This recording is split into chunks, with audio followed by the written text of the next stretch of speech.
Dee from 5DogFarm. The holidays are upon us. The cool weather has set in, hooray, and I am thinking holiday dishes and cookies and treats.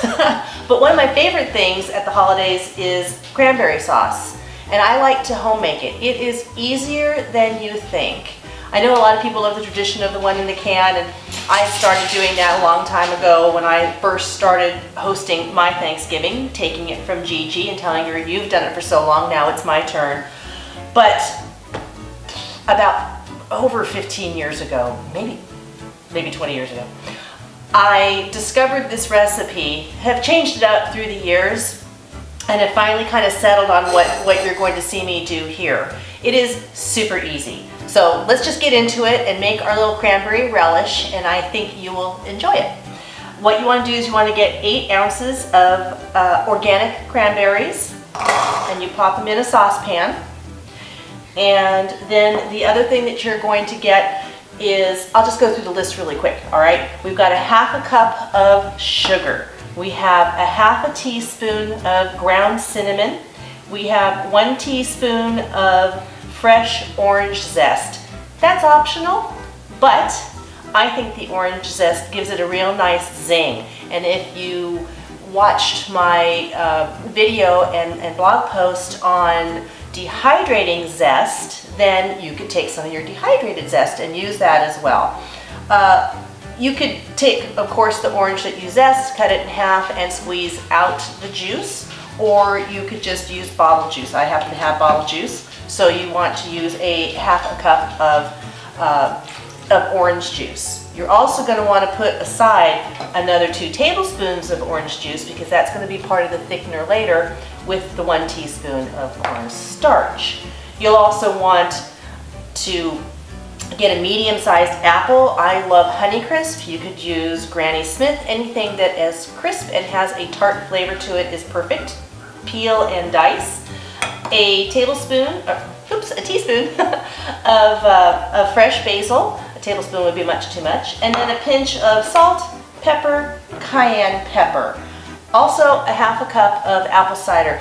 Don't try to write all this down. It's all on the blog at 5dog.farm. You can print the recipe from there. Super simple. If you don't have apple cider and you just have apple juice, but you might, like me, have apple pie spice in your cupboard, just pop a little bit of apple pie spice into your apple juice and give it a little bit more zip. It's up to you. It's no big deal. So I'm popping in everything except the thickening agent, the basil, and the apples. So what I'm going to be doing here is what I'm going to be trying to do here is get this all together. You're going to want to bring your cranberries up to where they're bubbling, and then once you've gone, Max is mad. Somebody outside is barking, and that's just not acceptable. Once you've brought your cranberries up to a bubbling or a boil, then you're going to want to back it down to a medium heat and keep cooking them and stirring them until you see them start to pop. So let's see here, what else have we got? We've got the cinnamon that we're going to go ahead and pop in. There we go. These smells, I'm telling you, it is fall weather, it is fall smells. It's delicious, I love it. So we're going to cook this a little bit longer. Then we can reduce it to medium soon. It's almost up there. It's almost there. I'm going to go ahead and pop in my orange zest as well. I think that just gives it a really nice fresh flavor. I feel like I'm running out of room. So we're getting all this in. And like I said, you keep your basil, your apple, your cornstarch, and OJ on the side. I'm going to pop in the peppers now. I always do my cayenne pepper in my hand because I've learned there's been times when whoever's cooked last wanted a larger scoop of something and has taken the top, the shaker off, and then you go to shake and you didn't expect the little thing with the holes to not be there, and bloop, all kinds of stuff goes in. So to avoid that with the cayenne pepper, because I don't think at that point I could save it, I am kind of careful and measure things out in my hand. Same with the pepper, a little bit, just a pinch, just a tad. And I do a generous amount of salt. I like the way the salt brings out the flavor. So we stir this around a little bit more. You can see that steam coming off. We're getting warm here. All right, I'm going to go ahead and keep working with this. You can sort of hear them. I don't know if you can hear it, but they're popping, which is really cool. All right, I'm going to go ahead and keep cooking here, and then when we come back, we'll go ahead and take care of the last few things we need to do. And I know you're thinking, is this it, Nikki T? Yes, it is. It's this simple. So we'll be right back.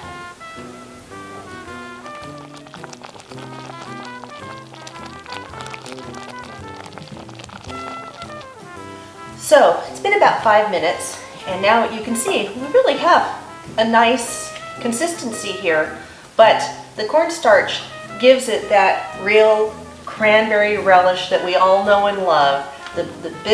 A little bit thicker, and it's actually just perfect. So we'll mix our 1 teaspoon of cornstarch in with our 2 tablespoons of orange juice here. We'll pop that in the bowl.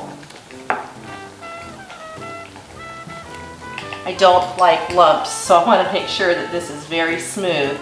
And really, one of the easiest ways to make sure that you don't have lumps in any kind of a gravy or item that you're going to thicken is to take about 2 tablespoons of the liquid that you're cooking with. If it's a gravy, take out some of the juices, and then put your cornstarch or arrowroot or potato starch or whatever it is that you're using in it. Stir it real good to get it smooth. Voila, no lumps. Pour this in. Now we're going to want to pop in our apples. So again, that's I used Honeycrisp. You could use a Granny Smith, something tart.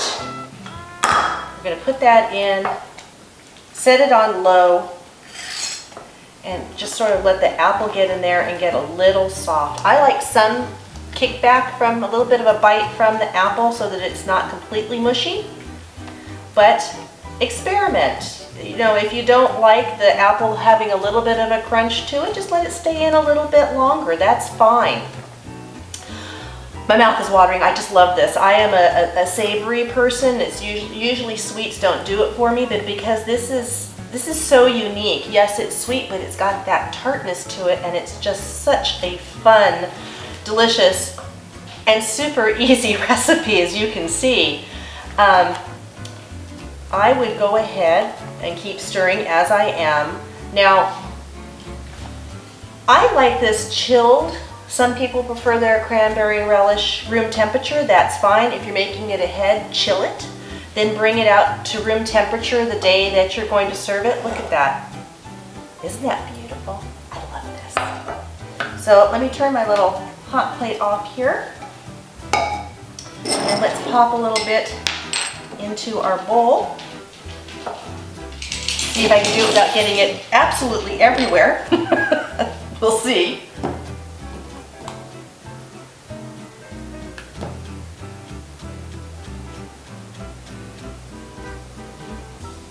Very nice consistency. Look at this. I'll have pictures on the blog so you'll be able to see how it looks. Okay, no, I can't stand it. I have to give it a taste. It feels weird not having Gigi here to taste it with me, but you know, more for me. Okay, let's get a piece with some apple.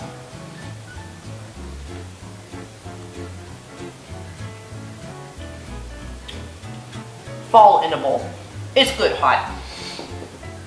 That is delicious. You get the apple that kind of cuts through the tartness, and you don't get a whole mouthful of just cranberry tart, and then you get that orange in, and I'm telling you, if you can put the zest in, it really makes a difference. I'm going to sprinkle a little bit of basil on top since I put this in a bowl. I will probably go ahead and serve this one in the same way. That way at the table I can have 2 servings. Now of course you can double this if you have a lot of people who like cranberry relish. Our family members are sort of on the fence. Not everybody loves it, but that's okay. To me, it's a holiday staple, and it will always be on our table at Thanksgiving.